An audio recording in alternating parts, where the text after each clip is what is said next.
আত্রাই কেন্দ্রীয় গোরস্থান হাফেজিয়া মাদ্রাসার ২৬তম ঐতিহাসিক তাফসীরুল কোরআন মাহফিল এতিমখানা প্রাঙ্গণ। মাশাআল্লাহ, খুব সুন্দর একটা জায়গা। জাহিদুল ইসলাম ভাই, উপজেলা নির্বাহী অফিসার, কোথায় উনি?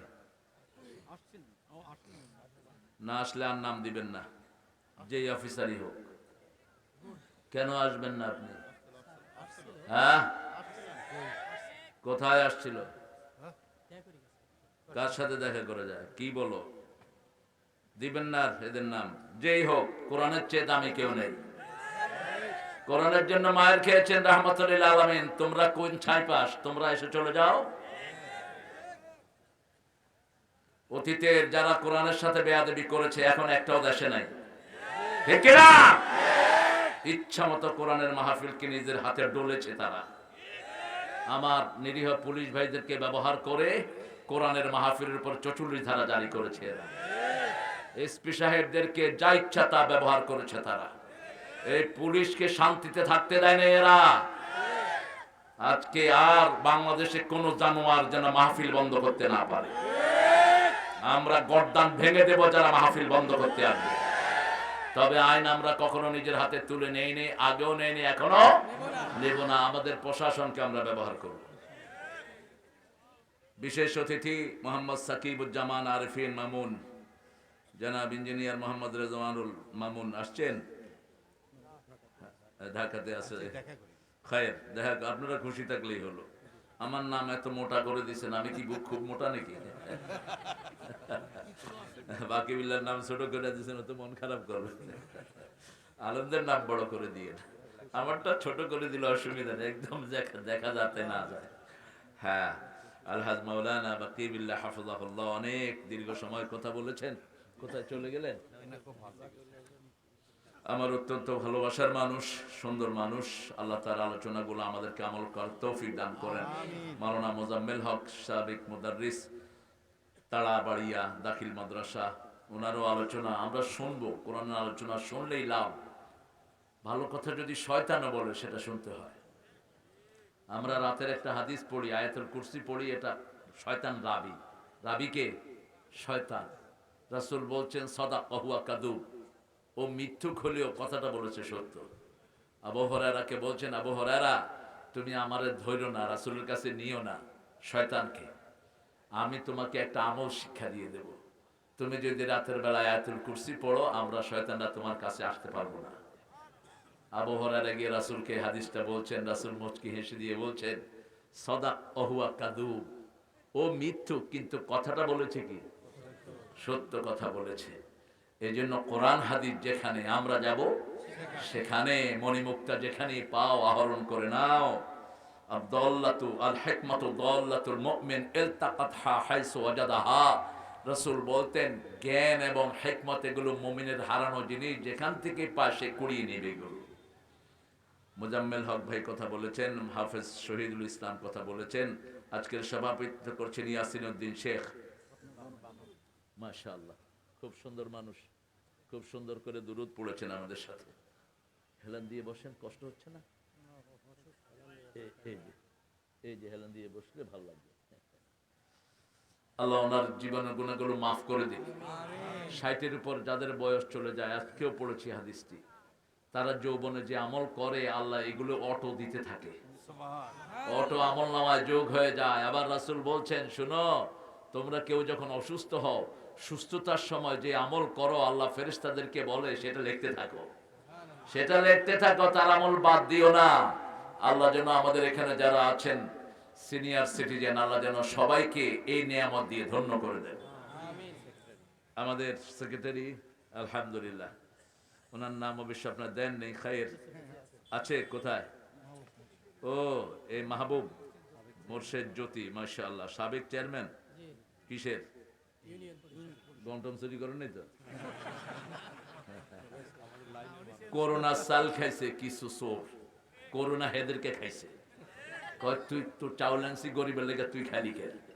বিভিন্ন চেয়ারম্যানের বাড়িতে করোনার চালের বস্তা পাওয়া গেছে। উপজেলা বিএনপির আহ্বায়ক, মাশাআল্লাহ, আল্লাহ কবুল করুক। তো মামলা মোকদ্দমতা বহুত, আলহামদুলিল্লাহ। আহা, আমরা অত্যন্ত ধন্য আজকে আমাদের অফিসার ইনচার্জ সারা থানার অজস্র ফোন অজস্র কাজ যাকে সামলাতে হয় 24 ঘন্টা, তারপরেও তিনি এসে আমাদেরকে ধন্য করেছেন। আমরা তার জন্য দোয়া করছি। আমাদের এই প্রিয় অফিসার সহ বাংলাদেশের যত পুলিশ অফিসার আছেন আল্লাহ সবাইকে কবুল করুন। কনস্টেবলদের ঘরগুলোকে আল্লাহ রহমত দিয়ে ভরে দিন।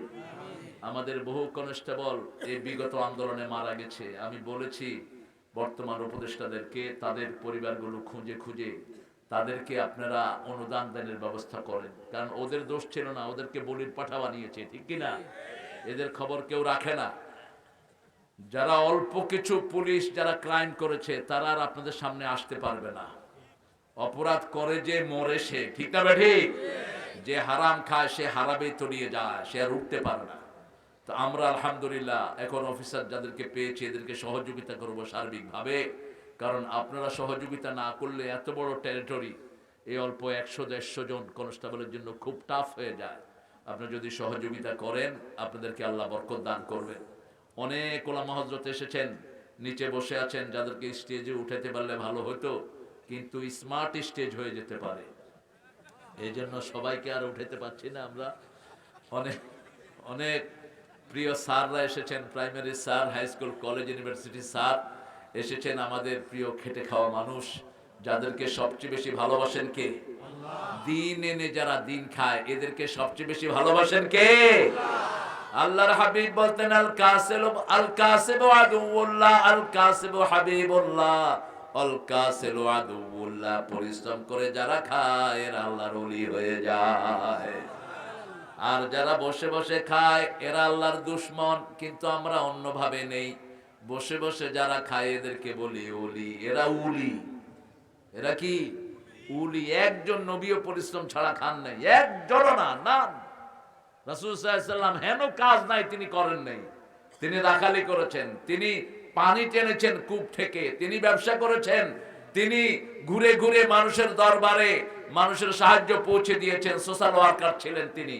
এমন কোন কাজ নাই যেটা করেননি, রাহমাতাল লিল। এখানে এসেছেন আমাদের হিন্দু ভাইয়েরা, যাদেরকে আমরা আমাদের সমাজের অংশ মনে করি এবং তাদেরকে আমরা পাহারা দেওয়ার ব্যবস্থা করি, তাদের যাতে কোনো সমস্যা না হয়। কিন্তু তাদের মাথার উপরে একটা শয়তান দল বসে আছে, এসকন। এই এসকন আমাদের মধ্যে হিন্দুদের যে সৌহার্দ্যমূলক সম্পর্ক এটা তারা নষ্ট করে দিতে চায়।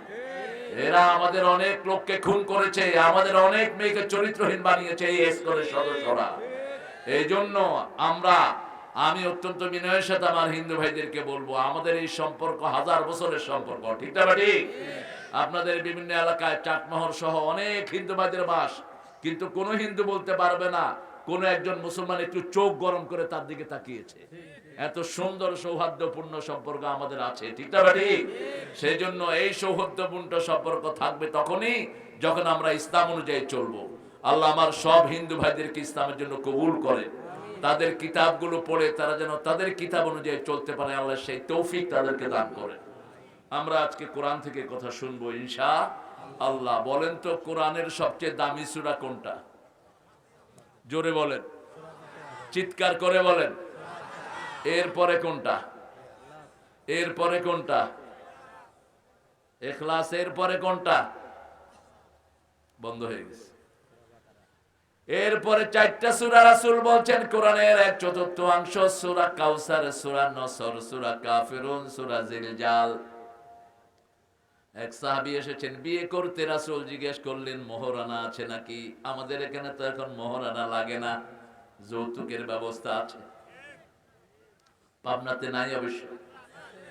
হ্যাঁ, চেয়ারম্যান সাহেব ভালো জানবেন। যৌতুক খায়? যৌতুক যেগুলো খেয়েছো তোমরা জিনাকার। আজকে গিয়ে বউয়ের পা ধরে মাপ চাইবা, যা কইয়া পারো। আবার মা ডাকে ফেলায় না বলে, পাগলের তো হুঁশ দিস নেই। মদ খায়া বরে কি ডাকে? কি ডাকে? মা ডাকে। খামার, মদের আরবি নাম কি? খামার, মানে যেটা আচ্ছাদিত করে দেয়, যেটা ব্রেনের স্বাভাবিক কাজকে ব্যাহত করে দেয়। এই জন্য কোন নেশা জাতীয় দ্রব্য ইসলামে হালাল না। যারা গাঁজা খাও, গাঁজা বিক্রি করো, তোমার ছেলেগুলোকে আল্লাহ গাঁজাখোর বানায় দিবেন। যারা মানুষের ছেলেকে মাতাল বানায়, তোর ছেলেকে আল্লাহ মাতাল বানায় দিবে। এই জন্য এখন সময় আমাদের সমাজ থেকে এগুলোকে উৎখাত করার জন্য। আমি আশা করব আপনাদের এই এলাকাতে এগুলো নাই, আছে, তবে মদ আছে পাবনায় খুব। কেন জানেন? ওই যে রাশিয়ান উল্লুকগুলো আসছে যে, ওনারা খুব খায় এগুলো। এই রূপপুর উঠায় দাও। আমাদের ছেলেদেরকে যেটা চরিত্রহীন করে এরকম প্রতিষ্ঠান আমাদের দরকার নাই। আমরা এমনিই ভালো আছি, ঠিক না ঠিক? ওখানে মদের বিরাট মার্কেট গড়ে উঠেছে ওখানে ঈশ্বর দিতে। এটা যেন সরকার নজরে নেয়। ওরা মদ খেলে চলে যাক এখান থেকে, তাদের দেশে গিয়ে খাক। এই জাতীয় জিনিসের আমাদের দরকার নাই। আমরা এমনি স্বয়ং সম্পূর্ণ হয়ে আছি, আলহামদুলিল্লাহ বলে। কারো কাছে কিছুর দরকার নাই, আগে চরিত্র প্রথম। কারণ আমরা দুনিয়াতে স্থায়ী থাকতে আসি নাই, আমরা এখান থেকে আরেক জায়গায় চলে যাব। সেই জায়গাটার নাম কি? রাসূল বললেন, আল কাইয়াস মান দানা নাফসাহু ওয়া আমিলা লিমা বাদাল মাউত আল আজিজ মান ইত্তাবা হাওয়াহু ওয়া তামান্না আলাল্লাহ। সবচেয়ে জ্ঞানী মানুষ ওই মানুষ যে পরকালের জন্য কাজ করে আর নিজের জীবনকে সংশোধন করে, আত্মসমালোচনা করে। সবচেয়ে অপারগ, সবচেয়ে বেকুব ওই লোক যে আশা করে আল্লাহ তাকে মাফ করে দিবে, কিন্তু মন যেটা চায় সেটাই করে। যেমন বিগত সরকার মন চেয়েছে মূর্তি বানিয়েছে, ঠিক তবে ঠিক। মন চেয়েছে মানুষের সম্পদ লুটে পড়ে নিয়েছে। এটা কোনোভাবেই কারোর জন্য উপাদেয় নয়, কারোর জন্য ফলপ্রসূ নয়। আমরা কাউকে কষ্ট দিব না। শিরকের সাথে আমাদের কোনো সম্পর্ক নাই। শিরক আছে যেখানে আমরা নাই, শিরক আছে যেখানে জান্নাত নাই। ওমাই ইউশরিক বিল্লাহি ফাকাদ হারামাল্লাহু আলাইহিল জান্নাহ ওয়া মাওয়াহুন নার। আল্লাহ বলছেন, যারা শিরক করবে আমি তার জন্য জান্নাত হারাম করে দিলাম, তার চিরস্থায়ী জায়গা হবে জাহান্নাম। আজকের মাহফিলটি কততম বলেন? 26তম সূরার নাম কি আপনারা জানেন? আমি একটু মনে করিয়ে দিব। সূরা কি নাম? সূরা মানে পরামর্শ। সূরা মানে কি? পরামর্শ। সূরাই সিদ্ধান্ত নেয় বলে সূরা। ওয়া আমরুহুম সূরা বাইনাহুম। রাসূল সাল্লাল্লাহু আলাইহি ওয়াসাল্লামকে আল্লাহ নির্দেশ দিলেন সূরা আল ইমরানের 157 নম্বর আয়াত, ফাবিমা রাহমাতিন মিনাল্লাহি লিনতা লাহুম ওয়ালাউ কুনতা ফাযযান গালিযাল কলবি লাফাদ্দু মিন হাওলিক ফা'ফু আনহুম ওয়াস্তাগফির লাহুম ওয়াশাবিরহুম ফিল আমর ফাইযা আযামতা ফাতাওয়াক্কাল আলাল্লাহ ইন্নাল্লাহা ইউহিব্বুল মুতাওয়াক্কিলিন। ও নবী আলাইহিস সালাম, আপনি যদি কঠোর হৃদয়ের হতেন, চলে যাবেন? আচ্ছা, অসুবিধা নেই। খাওয়া দাওয়া করে দেন, হ্যাঁ খাওয়া করে দেন, দিও দেন খাওয়া। সারা রাত জেগে ডিউটি করতে হয়, 24 ঘন্টা ফোন খোলা থাকে এই ওসি সাহেবদের। On call, on call duty বলে এটাকে। অর্থাৎ ফোন করলেই যেন পাওয়া যায়। তবে গত সরকারের আমলে কষ্ট গেছে খুব বেশি। মন্ত্রী এক একজন এক এক দিকে গেত, এদেরকে পাহারা দিতে দিতে শরীয়তপুরে একবার দেখি যে জঙ্গলে ভিতরে 3-4 জন পুলিশ। বললাম, কি ভাই আপনারা এখানে? কয় উনি পায়খানায় গেছে, আমরা পাহারা দিচ্ছি। সেখান থেকে যদি কেউ উঠে নিয়ে যায়, এই জিনিস কি যে কষ্ট হয়েছে ওনাদের। আল্লাহ আমার ভাইদেরকে শান্তিতে ডিউটি করার তৌফিক দান করুন। আরো চিৎকার করে বলেন আমিন। আল্লাহ রাব্বুল আলামিন বলছেন, ও নবী, আপনি যদি কঠিন হৃদয়ের হতেন, আমাদের আলেমদের মধ্যে, হুজুরদের মধ্যে যারা একটু বড় হুজুর হয়ে গেছে, বিশাল মুড়ি থাকে, আছে না? কথা বলে না, হাত বাড়াইলে এটা যেন না হয়। আপনি ইজি গোয়িং থাকবেন, ইজি গোয়িং। প্রত্যেক নবী অ্যাক্সেস, ইজি অ্যাক্সেস দিতেন মানুষকে। আল্লাহ বলছেন, ফাবিমা রাহমাতিন মিনাল্লাহ, তোমার অন্তর যদি রহমতে ভরা না থাকতো, লিনতা লাহুম, তোমার কাছে কেউ আসতো না। ফাফু আনহুম, তাদেরকে মাফ করে দাও, শর্তহীন মাফ। আস্তাগফির লাহুম, তাদের জন্য ক্ষমা চাও। যত কাজ করতে চাও তাদের সাথে পরামর্শ করো।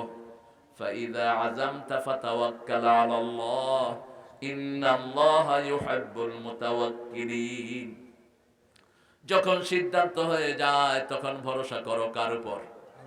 আরো চিৎকার করে বলেন আল্লাহ। আমার যখন ফুরাবে দিন, আসবে গহীন রাতি, থেকো আল্লাহ এ জীবনে হয়ে চির সাথী, আসবে গহীন রাতি। একজনের উপর ভরসা, তিনি কে? আল্লাহ রাব্বুল আলামিন। রাসূল বিবিদের সাথে পরামর্শ করতেন, আর আমরা বিবির থেকে যৌতুক খাই।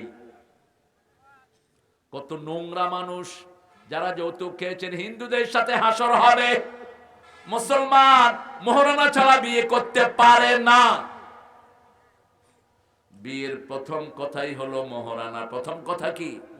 বুখারী হাদিসে রাসূল বলছেন, মোহরানা যদি না থাকে বিয়ে করবি না। রোজা রেখে নিজের যৌবনকে হেফাজত করো। যাদের সামর্থ্য আছে, মানিস্তাতাতুন নিকাহ, যাদের বিবাহের সামর্থ্য আছে তারা যেন বিয়ে করে। আর যারা মোহরানা দিতে পারবে না তারা যেন রোজা রেখে তাদের যৌবনকে হেফাজত করে। অন্য কোনো পদ্ধতি নাই। আল্লাহ আমাদেরকে বুঝার তৌফিক দান করুন। রাসূল বিবির সাথে পরামর্শ করতেন কি? দেখেন বিবিরা কত জিনিয়াস, কত জ্ঞানী, মেরিটোরিয়াস।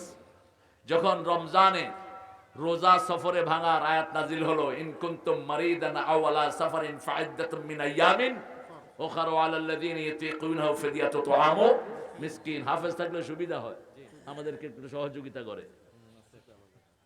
যদি তুমি সফরে থাকো অথবা অসুস্থ হও, তাহলে ওটা কাজা করবা, ওটার অনুপাতে পরে তুমি ইচ্ছা মতো আদায় করে দিবা অথবা ফিদিয়া দিবা।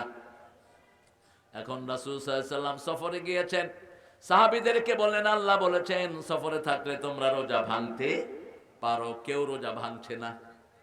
মা আয়েশাকে গিয়ে বলছে, বুখারীর বর্ণনা, ও আয়েশা, সাহাবীরা তো আমার কথা শুনে না।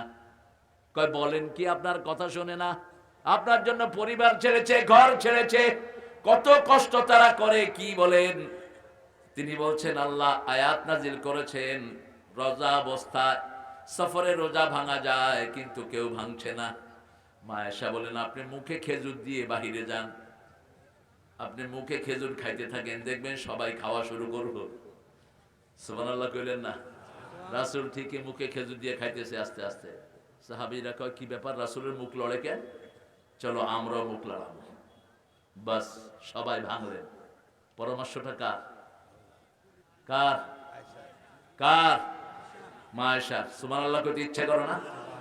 সাহাবীদের মধ্যে সবচেয়ে জ্ঞানী ছিলেন এই মা আয়েশা।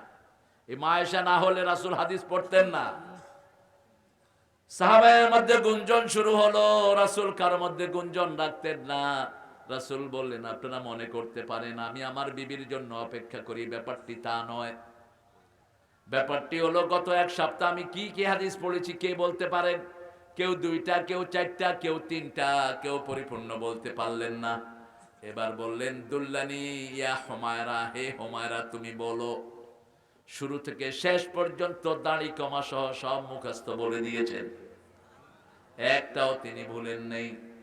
তিনি এত জ্ঞানী ছিলেন, সাহাবায়ে কেরাম জিজ্ঞেস করতেন, যে কোনো প্রশ্ন ওনাকে করলেই উত্তর পাওয়া যেত। সব সাহাবীরা যাদের হাদিসের ব্যাপারে সন্দেহ হতো, মা আয়েশাকে জিজ্ঞেস করতেন। তিনাকে জিজ্ঞেস করা হলো, এত জ্ঞান আপনি কবে অর্জন করেছেন? তিনি বলতেন, মা নাসিতু কাত, আমি যেটা একবার শুনি সেটা আর কখনো ভুলে যাই না। আল্লাহ আমাদের মেয়েদেরকেও এরকম হাফেজা বানিয়ে দেন। আরো চিৎকার করে বলেন আমিন। সূরা শূরা আল্লাহ শুরু করেছেন তাসিন মিম, পড়েন তাসিন তাসিন মিম। 30টা করে 90টা নেকি হয়ে গেল, 90টা গুনাহ ঝরে গেল, 90টা মর্যাদা আল্লাহ বাড়িয়ে দিলেন। এটা কমসে কম। আর যার উপর আল্লাহ বেশি খুশি 700 থেকে 1000 কোটি বাড়িয়ে দেন, তার কোনো সীমা। রাসূল বলছেন, বুখারীর বর্ণনা, তোমাদের কেউ যখন কোনো খারাপের নিয়ত করে আমি ফেরেশতাদেরকে বলি দেই, আল্লাহ বলে দেন লিখিস না। যখন খারাপের জায়গার দিকে যায় তখনও বলে লিখিস না। খারাপের জায়গায় গেলেন তখনও বলা হয় লেখো না। খারাপ করে ফেলেছেন তখনও আল্লাহ বলে লেখো না। যদি আমার গোলাম আমাকে স্মরণ করে বাপ চায়, ক্ষমাটা লেখে রাখো, গুনাহটা লেখো না। কত বড় দয়ার সাগরে তিনি। এরপরে যখন দীর্ঘ সময় জিকিরও করে না, তওবাও করে না, তখন আল্লাহ বলে একটা গুনার জন্য একটা গুনাহ আমলনামায় লিখে দাও। কিন্তু স্মরণ রেখে দিও, ইদা যাকারুল্লাহ ফাস্তাগফিরু লিযুনুবিহিম ওয়া মান ইয়াগফিরুয যুনুবা ইল্লাল্লাহ ওয়া লাম ইউসিররু আলা মা ফাআলু ওয়া হুম ইয়ালামুন। যখনই আবার ইস্তেগফার করবে, গুনাহগুলো আমলনামা থেকে মুছে দিয়ে সওয়াব লিখে দিও। সুবহানাল্লাহ। আর যদি কোনো সওয়াবের নিয়ত করে, মান হাম্মা বিল হাসানা ফালাহু হাসানা, যখনই কেউ সওয়াবের নিয়ত করে, ফেরেশতাকে বলে সওয়াব লেখা শুরু কর। সওয়াবের দিকে যখন দিতে থাকে, তখন সওয়াব 10 থেকে বাড়তে বাড়তে 700 পর্যন্ত যায়।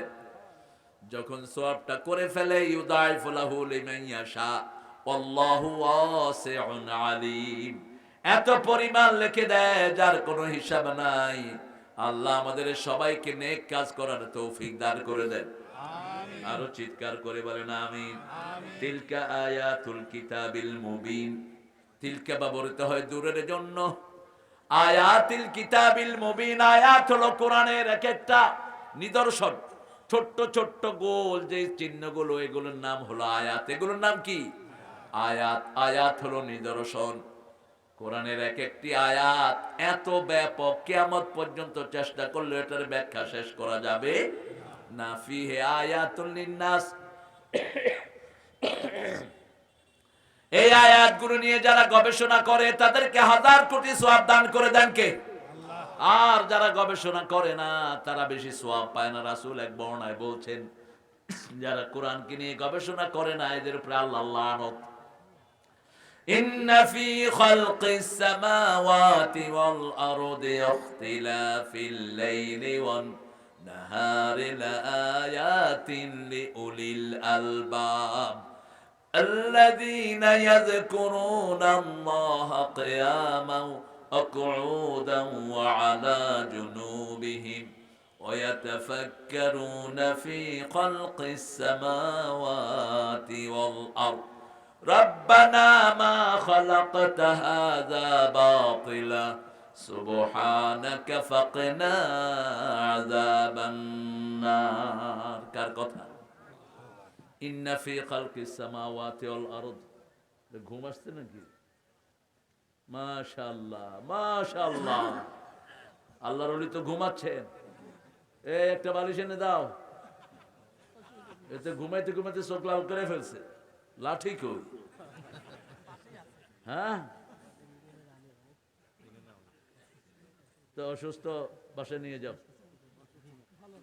হ্যাঁ, ও অসুস্থ না? আরে ইউনিয়ন আমির আসলে হান ঘুমানোরই কথা, কারণ 17 বছর দৌড়তে দৌড়তে কোনো রেস্ট পায়নি। 17 বছরের কোনো রেস্ট।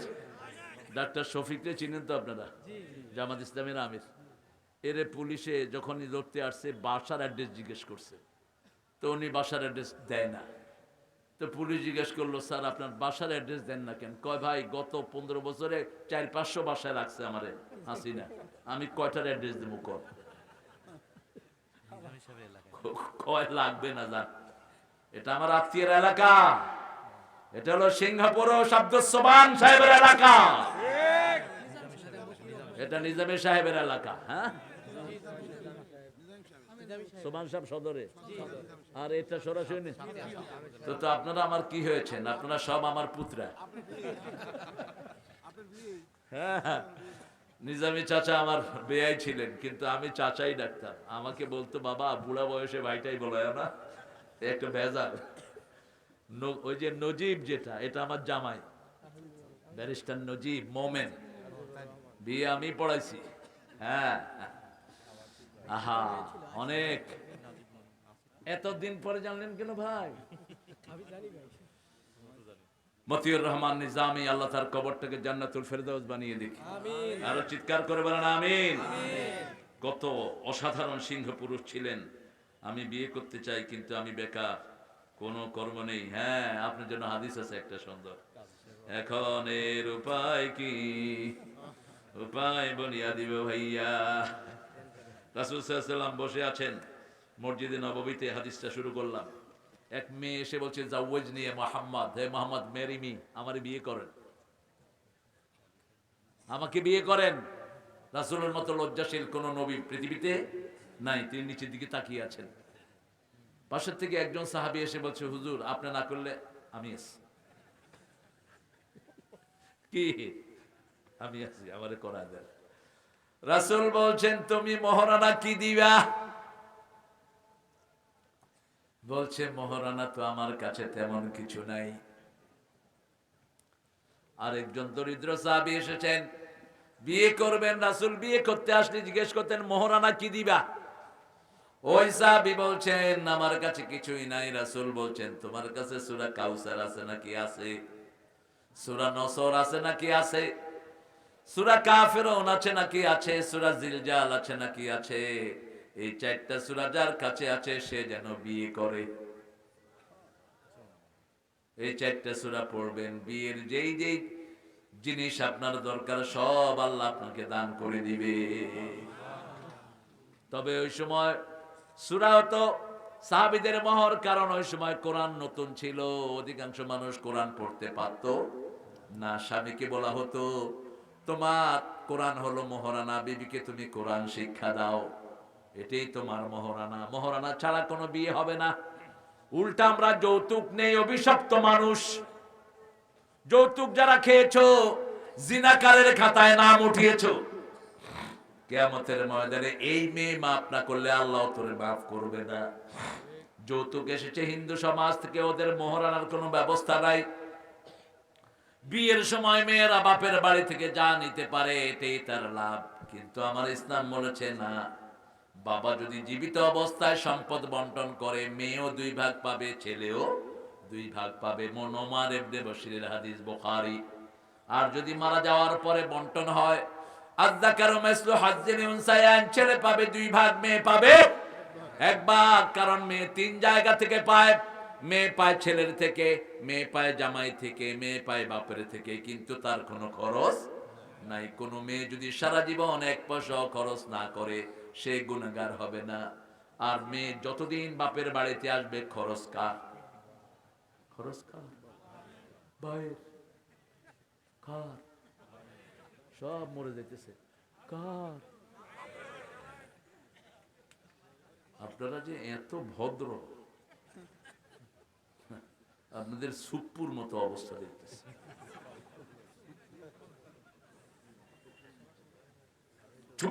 চুপ করে থাকে। চুপ্পুর বলে আমার মাহফিল বন্ধ করছে হেমায়তপুরে।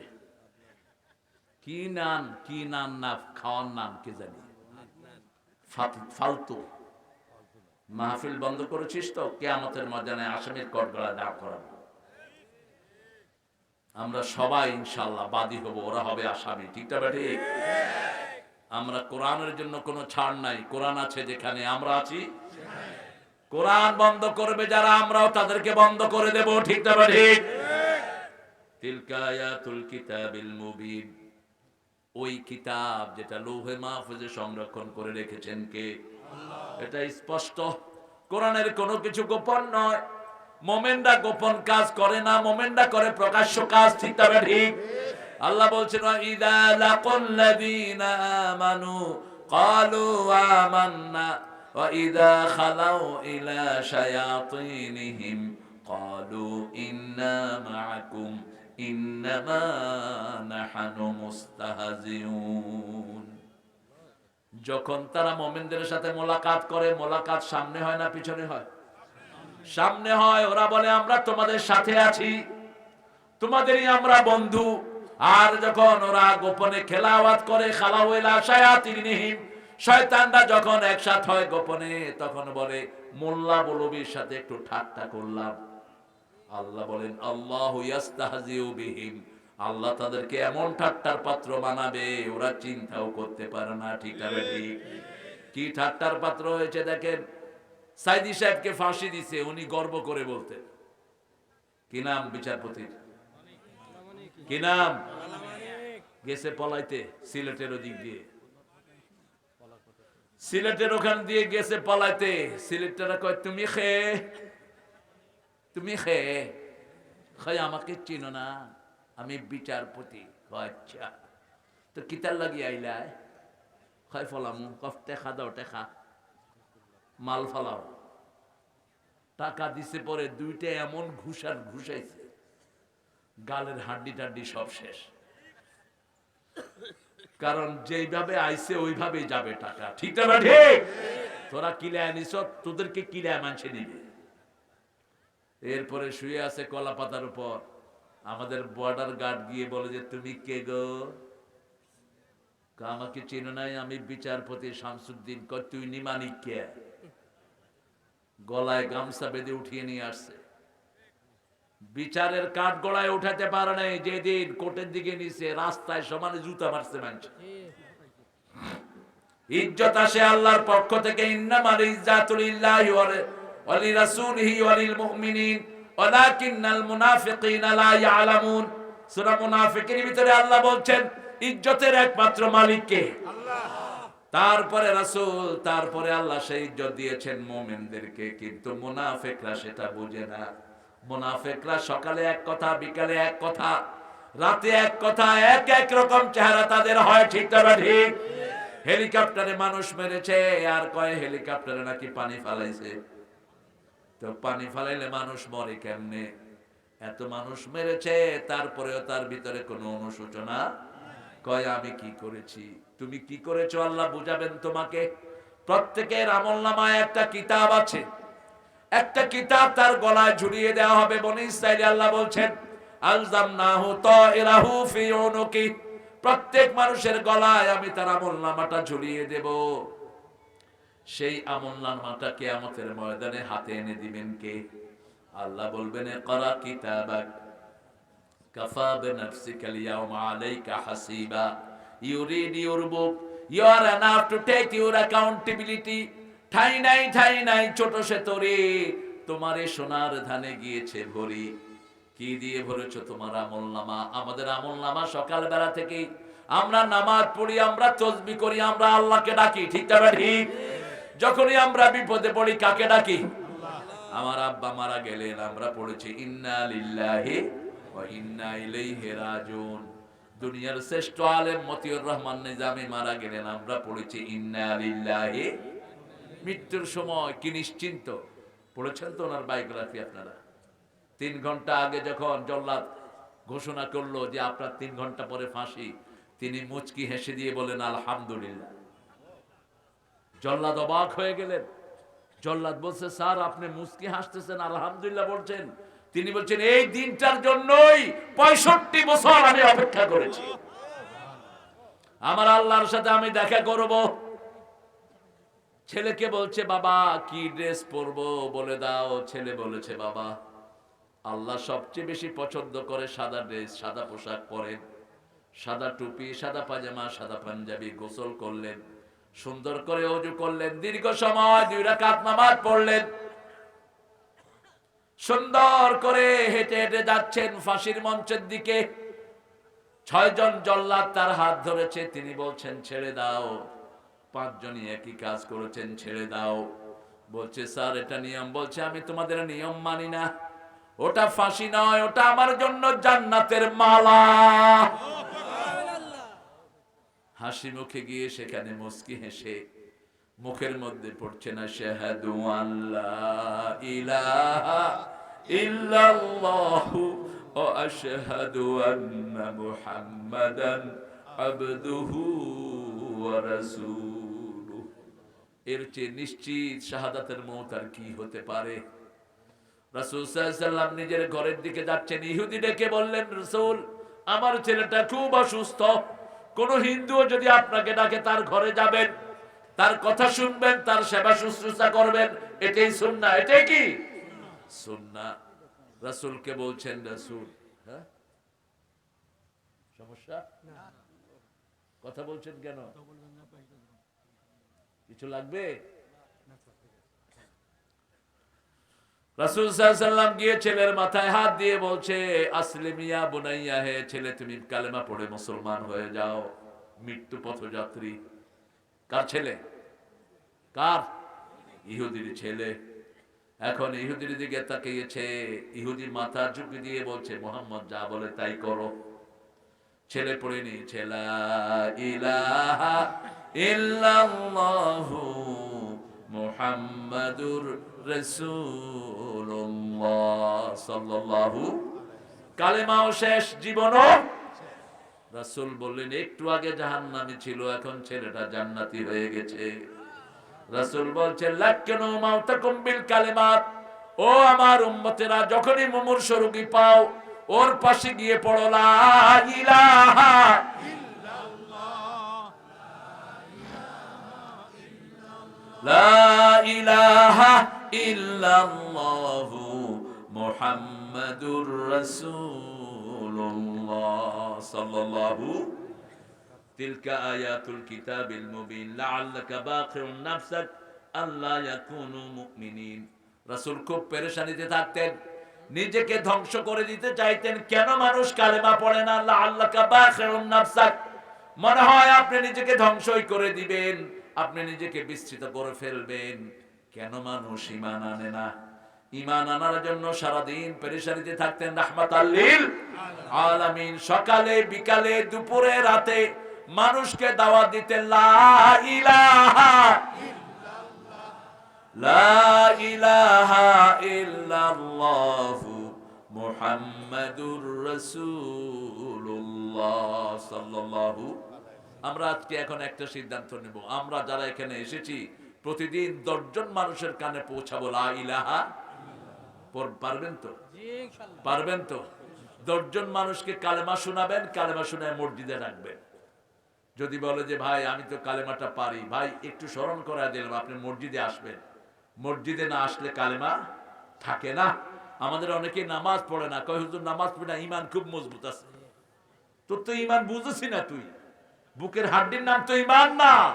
এক ওয়াক্ত নামাজ ছেড়ে দিবেন, কাফেরের খাতায় নাম উঠবে। এই আশার নামাজ যারা পড়লেন না, মারা যাওয়ার পরে ফেরাউনের সাথে দেখা হবে, নমরুদের সাথে দেখা হবে। আর যারা পড়েছেন জামাতে, ফজর জামাতে পড়বেন, সারা রাত তাদের নামাজ হয়ে যাবে। এটা এমন কন্টিনিউয়াস প্রসেস, একদিন করলে চলবে অনেক দিন, এরকম নয়। প্রতিদিন নতুন দিন আসবে, আমাকে নতুন ভাবে নামাজ পড়তে হবে। ঠিক তবে ঠিক। আল্লাহ রাব্বুল আলামিন বলছেন আপনি নিজেকে ধ্বংস করে দিতে চান, আল্লাহ ইয়াকুলু মুমিনিন। আমরা দলাদলি করতে করতেই তো শেষ। এই দল, এই দল, অমুক দল, অমুক পার্টি, হেমুক পার্টি। এখন আল্লাহর মহতে এগুলো ক্ষান্ত দেন। আমরা এক দল, আমরা এক দল। মসজিদে যায় যারা সব এক দল। ঠিক না বেটি? কার কথা? কার কথা? আল্লাহর কথা। রাসূল বলতেন মান সাল্লা সালাতানা ওয়া ইস্তাকবালা কিবলাতানা ওয়া কালা যাবিহাতানা ফাযালিকাল মুসলিম ফি জিম্মাতিল্লাহি ওয়া রাসূলিহি। যারা আল্লাহর কিবলাকে কিবলা মানে, আল্লাহর সালাত আদায় করে, আল্লাহর দেয়া অনুযায়ী কুরবানি করে, তারা সবাই হলো মুসলমান।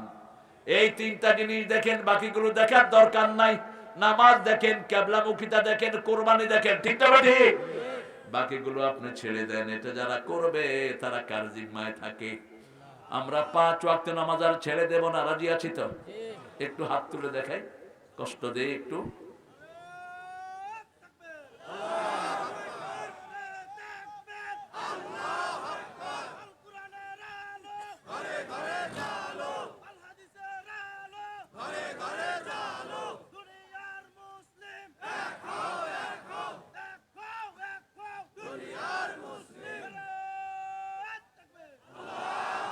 বলেন, হাতগুলো রেখে বলেন, হে আল্লাহ, আপনার নামে শপথ করছি, জীবনে আর কোনোদিন ফরজ নামাজ, ফরজ রোজা, ফরজ পর্দা, ফরজ কোরআন মানা ছেড়ে দেব না। আমিন ইয়া রাব্বাল আলামিন। হাতগুলো নামাই। প্রিয় ভাইরা, আমরা এখন কত দলে বিভক্ত হয়েছি দেখেন। বাংলাদেশের সবচেয়ে বড় দল কোনটা বলেন? সবচেয়ে বড় দল জামাত ইসলামী। আল্লাহ কবুল করুক। আমিন। হ্যাঁ, দিনের দিক থেকে বড় দল এটা, কিন্তু মানুষ হিসেবে বড় দল কোনটা? বিএনপি, এরপরে আওয়ামী লীগ, এরপরে জাতীয় পার্টি, এরপরে জামাত, এরপরে আর কি আছে? চরমনাই, শস্যিনা, 8 রশি, 14 রশি, 15 রশি, হায় রে গ্রুপ আর গ্রুপ, এগুলো বাদ দিয়ে দেন। আমরা সব এক দল, ঠিক না ঠিক? আমরা যদি এক দল হই, পৃথিবীর কোন শক্তি আমাদেরকে পরাজিত করতে পারবে না। আমাদের অনৈক্যতার কারণেই হিন্দুরা আমাদের ভাইকে জবাই করে, ঠিক না ঠিক? আমাদের অনৈক্যতার কারণে এই পর্যন্ত গত 17 বছর এক জালেম শাসক আমাদের মাথার উপর বসেছিল, ঠিক না ঠিক? আমাদের অনৈক্যতার কারণে আজকে আমাদের দেশ লুটপাট হওয়ার পথে। হিন্দুরা হাত সোজা করে আমাদের পোলাপান মেরে, সেই পরিস্থিতি আর আমরা দেব না। আমার নবী 13 বছর মায়ের খেয়েছেন, 10 বছর দিয়েছেন। আমরা এখন ঘুরে দাঁড়াবো, রাজি আছি তো? রাজি আছি তো? শহীদ হতে চান তো মুসলমান? হাত তুলে দেখা দাঁড়াবা।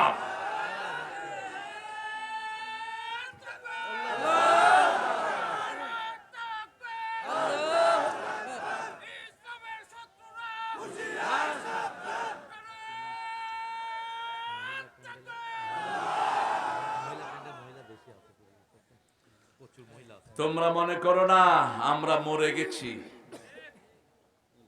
আল্লামা ইকবাল কত সুন্দর কথা বলতেন, ভারতের জাতীয় সঙ্গীতে আল্লামা ইকবালের লেখা।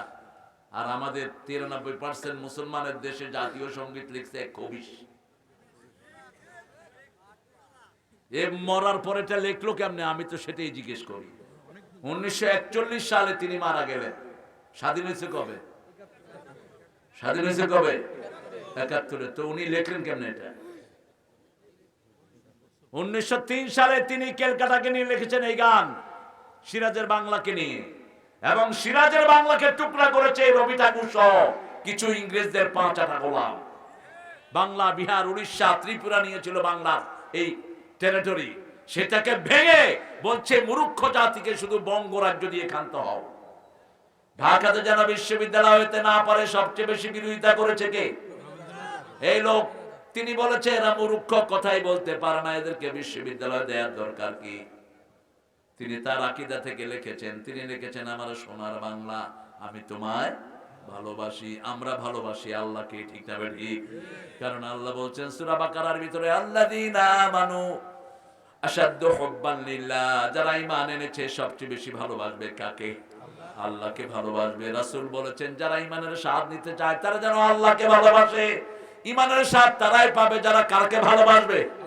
আল্লাহকে ভালোবাসবে। চিরদিন তোমার আকাশ আকাশ কার? বাতাস কার?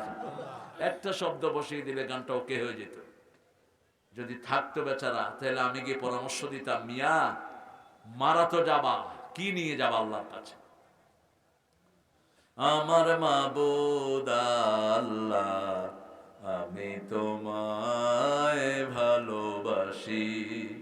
চিরদিন তোমার আকাশ তোমার বাতাস আমার পানে, ও আল্লাহ আমার পানে নামায় রহম।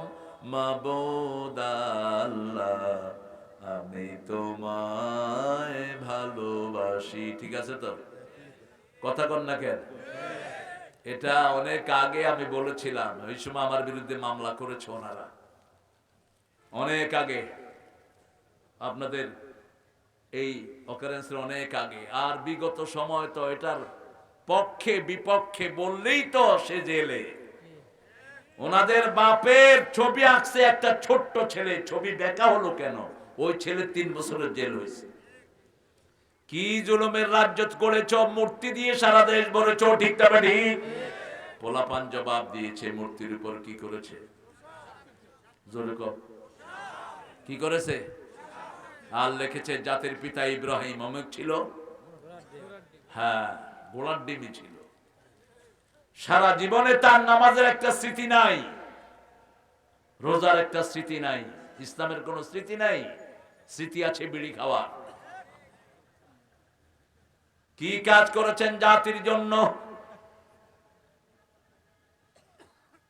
আমি বলে থাকি হাসিনাকে জাহান্নামে নিবে ওর বাপ, বলবে এত মূর্তি আমার জন্য বানাইছিলি কেন?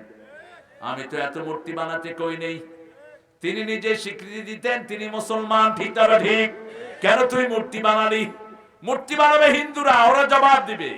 ওদের কিতাবেও মূর্তির কোনো প্রমাণ নাই। ওরা মূর্তিগুলো বানায়, কিছুদিন পরে নিয়ে পানিতে চুবায়। কথা কন না কেন? আর নজরুল সেটা যখন বললো, নজরুলের মোল্লারা কয় কাফের।